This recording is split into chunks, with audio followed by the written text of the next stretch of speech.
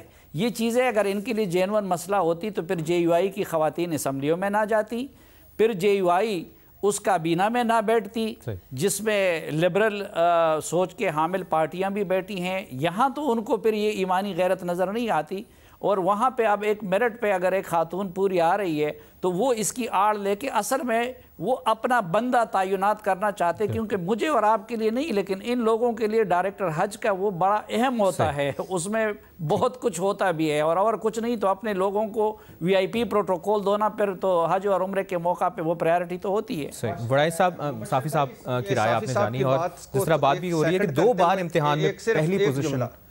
ایک جملہ سر. جی بھٹی صاحب, ایک جملہ صرف. یہ صحیح کہہ رہے ہیں, مبینہ طور پر میں مبینہ کا لفظ اس لیے استعمال کر رہا ہوں کہ وزیر صاحب پھر اس کو بھی غیر آئینی نہ کہہ دیں یا غیر قانونی نہ کہہ دیں. مبینہ طور پر بات صرف اتنی سی ہے کہ اپنا ڈی جی حج لگانا ہے, خاتون کا کوئی نہیں ہے, نہ دوپٹے کی اہمیت, نہ خاتون, نہ اسلام, نہ کچھ, اپنا بندہ لگانا ہے, کیونکہ وہ صافی صاحب کی بات 100% ٹھیک ہے, وہ سونے کی کان ہے وہ جو عہدہ ہے. بالکل بھٹی صاحب آپ کی رائے سامنے آ گئی. صحیح, وڑائی صاحب آپ کا کیا کامنٹ ہے اس تمام تر معاملے پر؟ جی, میں یہ سمجھتا ہوں کہ ہمیں پاکستان کے اندر اس طرح کی جو ڈسکریمنیشن ہے وہ نہیں کرنی چاہیے. پاکستان میں محترمہ فاطمہ جناح سے لے کے بیگم نصرت بھٹو, بے نظیر بھٹو, ہمیشہ خواتین کی ایک اہمیت رہی ہے, خواتین کو عہدے بھی ملتے رہے ہیں. بیگم رانا لیاقت علی خان جو ہے وہ امبیسڈر رہی ہیں, گورنر رہی ہیں. تو میرا خیال ہے اس طرح کی ڈسکریمنیشن انتہائی ناجائز ہے, اور ہم افغانستان میں چی بچی ہوتے ہیں, کہتے ہیں کیوں وہ ایسے خواتین کے ساتھ سلوک کر رہے ہیں. تو پاکستان میں تو ایسا نہیں ہونا چاہیے, بالکل نہیں ہونا چاہیے, یہ زیادتی ہے, اس کا مداوع ہونا چاہیے.